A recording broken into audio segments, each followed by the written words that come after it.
Hello everyone, welcome back to our channel of ensure education. आज के video में मैं बात करने वाली हूँ डेली रूटीन प्लानिंग के बारे में। ये आप बोल सकते हैं कि स्टूडेंट लाइफ की एक नींव होती है। एंड आज के वीडियो में मैं बेसिक से लेके एडवांस तक सारी चीज़ों के बारे में डिस्कस करने वाली हूँ।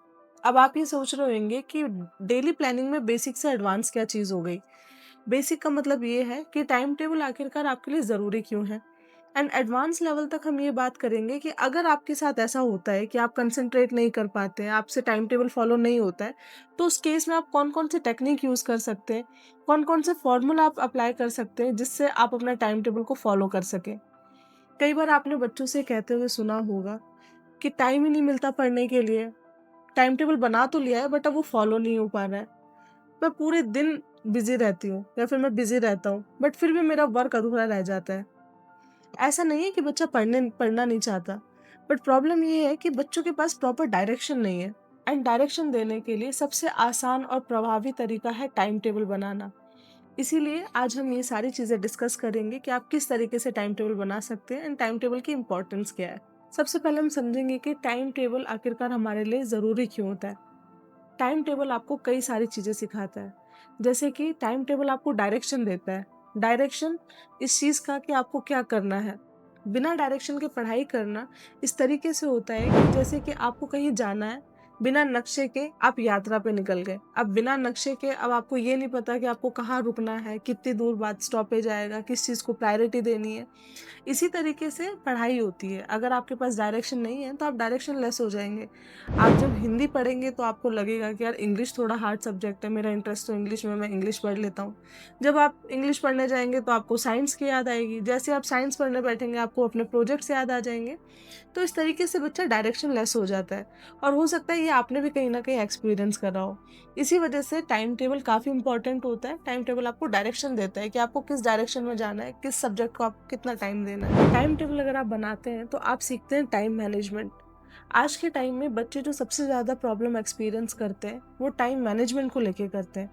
वो कंफ्यूज होते हैं कि हमें कितने टाइम स्टडी करना है, कितने टाइम हमें खेलना है, कितने टाइम हमें मोबाइल यूज़ करना है। जी, मोबाइल यूज़ करना इतना कॉमन हो गया है कि बच्चों को इस चीज़ के लिए भी अपना टाइम निकालना पड़ता है।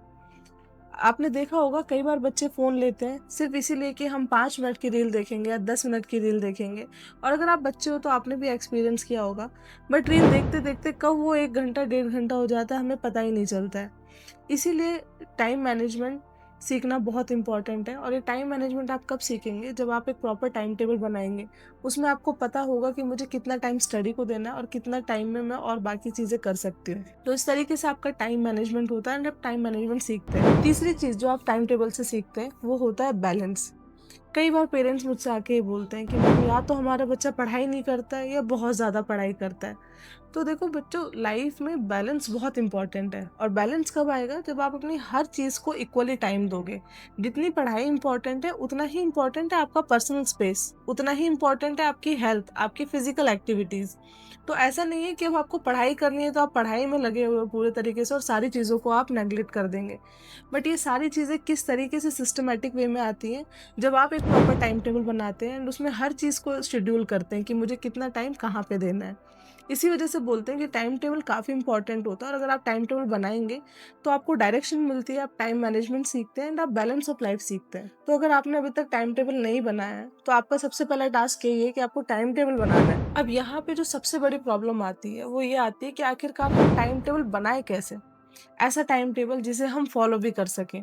आपको रियलिस्टिक टाइम टेबल बनाना है। आपको ऐसा टाइम टेबल नहीं बनाना है जिसमें आपने सारा टाइम ऐसा कर दिया है कि अब तो आप पढ़ाई के अलावा कुछ करेंगे नहीं। तो ऐसा टाइम टेबल 1 दिन 2 दिन ही फॉलो किया जा सकता है। रियल सिचुएशन में इतना हार्ड टाइम टेबल फॉलो करना बच्चों के लिए पॉसिबल नहीं हो पाता है। तो जब भी आप अपना टाइम टेबल बनाएंगे उससे पहले आपको क्या करना है, आपको अपना टाइम ऑडिट करना है। टाइम ऑडिट करने का मतलब ये होता है कि आप 2 दिन तक एटलीस्ट ऑब्जर्व करिए कि आपका टाइम आखिरकार जा कहाँ रहा है।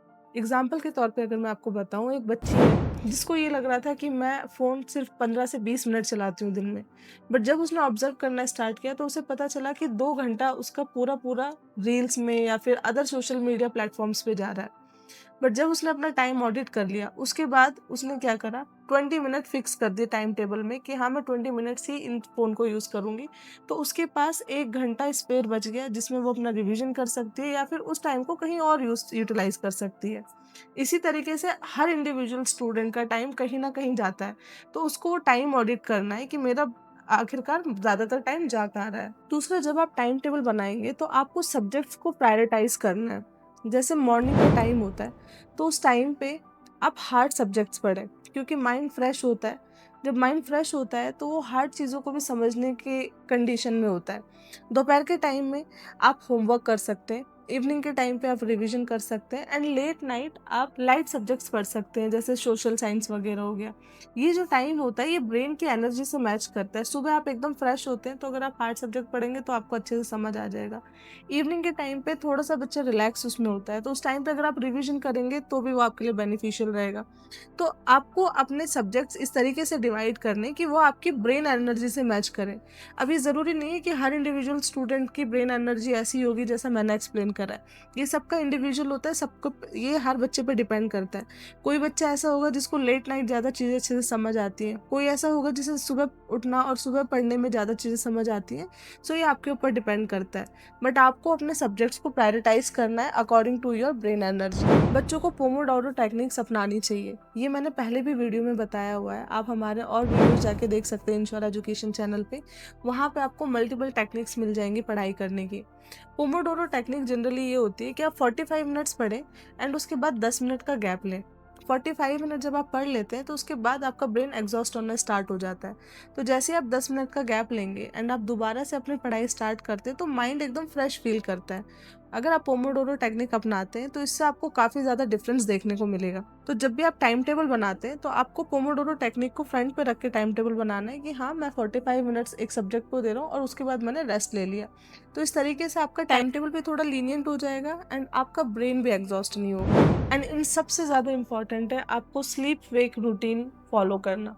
जब तक बच्चा सोने का और उठने का टाइम फिक्स नहीं करता है या फिर उन टाइम को डिसिप्लिन में नहीं लेकर आता है, तब तक बाकी कोई भी चीज़ फॉलो नहीं हो सकती। अब मान लो एक दिन आप 9 बजे सो गए और आप सुबह जल्दी उठ गए, बट नेक्स्ट डे आप 2 बजे तक जग रहे हैं, तो उससे क्या होता है कि आपकी जो बायोलॉजिकल क्लॉक है वो कभी भी सेट नहीं हो पाती है। बायोलॉजिकल क्लॉक को सेट होने में कुछ टाइम लगता है। अगर आप एक टाइम पे उठ रहे हैं और उसी टाइम पे सो रहे हैं और ऐसा आप कंटिन्यू करते हैं 15 टू 20 डेज, तो उसके बाद ऑटोमेटिक आपको उस टाइम पे नींद आने लग जाएगी और आप सुबह जल्दी उठने लग जाएंगे। तो आपको अपना टाइम टेबल सेट करना है, प्रॉपर स्लीप लेनी है because it is very much important for students. अगर आप प्रॉपर स्लीप नहीं लेंगे तो आपका कंसंट्रेशन नहीं हो पाएगा किसी भी चीज़ में। प्रॉपर स्लीप लेनी है, अकॉर्डिंगली ही आपको टाइम टेबल बनाना है। टाइम टेबल आपको इस तरीके का नहीं बनाना है कि वो फॉलो ही नहीं हो पा रहा है। जो भी चीज़ें मैंने आपको बताई हैं उनको आप माइंड में रख के टाइम टेबल बना सकते हैं। अंत में मैं यही कहना चाहूँगी कि टाइम टेबल कोई रूल बुक नहीं है, ये एक हैबिट बिल्डर है। बेसिक अंडरस्टैंडिंग से लेकर एडवांस फॉलोइंग तक एक मजबूत रूटीन ही छात्र की पढ़ाई और पर्सनैलिटी दोनों को मजबूत बनाता है। जब बच्चे अपने पूरे दिन का प्लान करना सीख जाते हैं तो वो सिर्फ अच्छे स्टूडेंट ही नहीं बल्कि कॉन्फिडेंट, डिसिप्लिन और एक सक्सेसफुल स्टूडेंट बनता है। Thank you for watching my video.